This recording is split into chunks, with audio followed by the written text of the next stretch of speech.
ਹੁਣ ਤੁਹਾਨੂੰ ਸਿੱਧਾ ਲੈ ਕੇ ਚੱਲਦੇ ਆ ਦਿੱਲੀ ਦੇ deputy CM Manish Sisodia press conference कर रहे हैं। किनारे पर किस तरह से गैर इंसानियत से जलाई गई थी उसकी तस्वीर, उसकी खबर न्यूयॉर्क टाइम्स में छपी थी 1.5 साल पहले।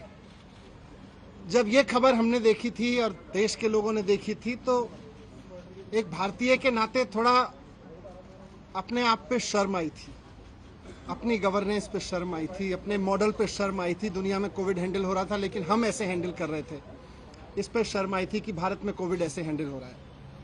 कल जब ये खबर छपी तो एक भारतीय के नाते सबको गर्व हुआ कि भारत में एजुकेशन का ऐसा मॉडल है जिसको न्यूयॉर्क टाइम्स जैसे अखबार फ्रंट पेज पे लीड स्टोरी बना बना के पूरी पिक्चर और पूरी स्टोरी छाप रहे हैं, इतना बड़ा आर्टिकल छाप रहे हैं। ये मेरे लिए भी गर्व की बात है, लेकिन मैं बहुत विनम्रता के साथ कहना चाहता हूं कि ये खबर मेरी उपलब्धि नहीं है। ये खबर मेरी वजह से नहीं छपी कि मैंने कुछ ऐसा कर दिया जिसकी तारीफ हो रही है। ये एक्चुअली दिल्ली के टीचर्स की तारीफ है। तो आज जब न्यूयॉर्क टाइम्स के फ्रंट पेज पे दिल्ली के टीचर्स का काम छप रहा है और सारी दुनिया उनकी तारीफ कर रही है, तो मैं दिल्ली के टीचर्स को बहुत बहुत बधाई देना चाहता हूँ। मैं उनको कहना चाहता हूँ कि इसी तरह से लगे रहिए। लाखों करोड़ों बच्चे, आने वाली पीढ़ियां इस बात को याद रखेंगी कि दिल्ली के टीचर्स ने और दिल्ली के बच्चों ने इतनी मेहनत की कि उनका काम दुनिया में, सारी दुनिया के सर चढ़ के बोला, सारी दुनिया में भारत की तारीफ का कारण बना। ये हम सब के लिए और खासतौर से हमारे टीचर्स के लिए गर्व की बात है। कल मेरे घर सीबीआई के ऑफिसर्स आए थे और दिल्ली सचिवालय में मेरे जो एजुकेशन मिनिस्टर का डिप्टी सीएम का ऑफिस है वहां पर भी उन्होंने रेड की थी। सारे ऑफिसर्स दोनों जगह बहुत अच्छे लोग थे, बहुत अच्छे से सबने बहुत व्यवहार किया। उनको ऊपर से ऑर्डर्स हैं, उसकी तामील उनको करनी है।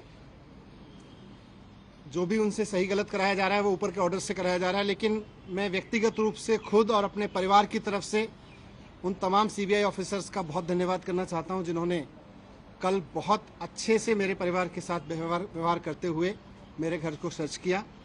और मुझे व्यक्तिगत रूप से उनसे मिलके अच्छा लगा। सीबीआई कोई अपने घर पे नहीं चाहता है, लेकिन अच्छे लोग थे, अच्छा लगा। जिस एक्साइज पॉलिसी के बारे में ये सारा विवाद खड़ा किया जा रहा है, मैं उसके बारे में कहना चाहता हूं कि वो इस देश की सबसे बेस्ट एक्साइज पॉलिसी है और उस पॉलिसी को हम पूरी ट्रांसपेरेंसी और पूरी ईमानदारी से लागू कर रहे थे और बहुत ईमानदारी से वो पॉलिसी तैयार की गई। अगर दिल्ली के एलजी साहब ने 48 घंटे पहले उस पॉलिसी को फेल करने की साजिश के तहत अपना फैसला नहीं बदला होता तो आज दिल्ली सरकार को इस बेस्ट एक्साइज पॉलिसी से कम 10,000 करोड़ रुपए हर साल मिल रहे होते। ये लोग कह रहे हैं कि इस पॉलिसी में बहुत बड़ा घोटाला हो गया। कल मैं मनोज तिवारी जी का एक प्रेस कॉन्फ्रेंस देखा मैंने। मनोज तिवारी जी कह रहे थे कि 8,000 करोड़ का घोटाला हो गया है एक्साइज पॉलिसी में। मनीष सिसोदिया ने 8,000 करोड़ का घोटाला किया। फिर थोड़ी देर बाद बीजेपी के और एक नेता आए प्रेस कॉन्फ्रेंस करने या शायद किसी मीडिया में बात करने, वो बोले 1100 करोड़ का घोटाला मनीष सिसोदिया ने किया है। फिर मैं सोच रहा था कि एलजी साहब ने जो प्रेस रिलीज जारी किया था उसमें उन्होंने लिखा था 144 करोड़ का घोटाला कर दिया मनीष सिसोदिया ने। कल फिर जब सीबीआई के ऑफिसर्स आए तो वो एफआईआर लेके आए थे, उसमें ना 8,000 करोड़ का जिक्र था, ना 1100 करोड़ का जिक्र था। उसमें लिखा था सोर्सेज कह रहे हैं कि 1 करोड़ का घोटाला हुआ है। सोर्सेज कह रहे हैं कि 1 करोड़ का घोटाला हुआ है, ये सीबीआई की एफआईआर कह रही है। इसमें ना 144 करोड़ का जिक्र है, ना 11,000 करोड़ का जिक्र है, 1100 करोड़ का, ना 8,000 करोड़ का मनोज तिवारी जी वाला जिक्र है। मैं कह रहा हूं कि ये सब बकवास है, ये सब बकवास कर रहे हैं। इस पूरी पॉलिसी में कोई घोटाला नहीं हुआ, बहुत शानदार पॉलिसी है। और जो ये लोग कह रहे हैं इनको ना तो कुछ पता है ना इन्होंने कुछ पढ़ा है, बस इनको तो कहीं से कोई स्क्रिप्ट जो दी जाती है ये उसको रटते हैं। मैं आज आपको बताता हूं कि इस पूरे शोर शराबे के पीछे असली कहानी क्या है, इसका सच क्या है। सच यह है कि मुद्दा शराब का घोटाला है ही नहीं। इनको शराब के किसी घोटाले की चिंता नहीं है, इनको घोटाले की चिंता नहीं है। अगर इनको शराब के घोटाले की चिंता होती तो गुजरात में हर साल 10,000 करोड़ रुपए की एक्साइज चोरी होती है।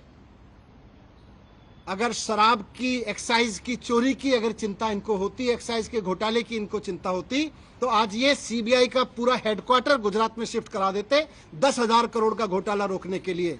और यही लोग करवा रहे हैं, जो लोग सीबीआई को इंस्ट्रक्शंस दे रहे हैं ना, यही लोग गुजरात में 10,000 करोड़ रुपए की एक्साइज की चोरी कर रहे हैं। लेकिन इनको घोटाले की चिंता नहीं है। शराब की एक्साइज की पॉलिसी में हो रही चोरी की किसी की चिंता नहीं है, क्योंकि गुजरात में 10,000 करोड़ की चोरी हो रही है। वहां सीबीआई नहीं भेजते। अगर घोटाले की चिंता होती तो ईडी का दफ्तर वहां खुल जाता, ईडी का पूरा हेडक्वार्टर वहां शिफ्ट हो जाता। वहां नहीं हो रही कोई धरपकड़। इसलिए मुद्दा तो करप्शन है ही नहीं, मुद्दा तो शराब का घोटाला है ही नहीं, मुद्दा तो घोटाला है ही नहीं। अगर मुद्दा घोटाला होता तो प्रधानमंत्री जी ने कुछ दिन पहले बुंदेलखंड एक्सप्रेसवे का उद्घाटन किया था। आप सबने देखा था, आप सबने दिखाया था, सारे मीडिया ने चलाया था। और सारे मीडिया ने देश के बहुत शोर से बताया कि प्रधानमंत्री जी ने जिस हाईवे का, एक्सप्रेसवे का उद्घाटन किया था, 5 दिन के अंदर अंदर वो पूरी तरह से धंस गया। बहुत बड़ा घोटाला हुआ वो एक्सप्रेसवे बनाने में, हाईवे बनाने में। अगर मुद्दा करप्शन होता तो आज सीबीआई और ईडी प्रधानमंत्री द्वारा उद्घाटित किए गए उस महामार्ग के घोटालेबाजों को पकड़ रही होती, उनके घर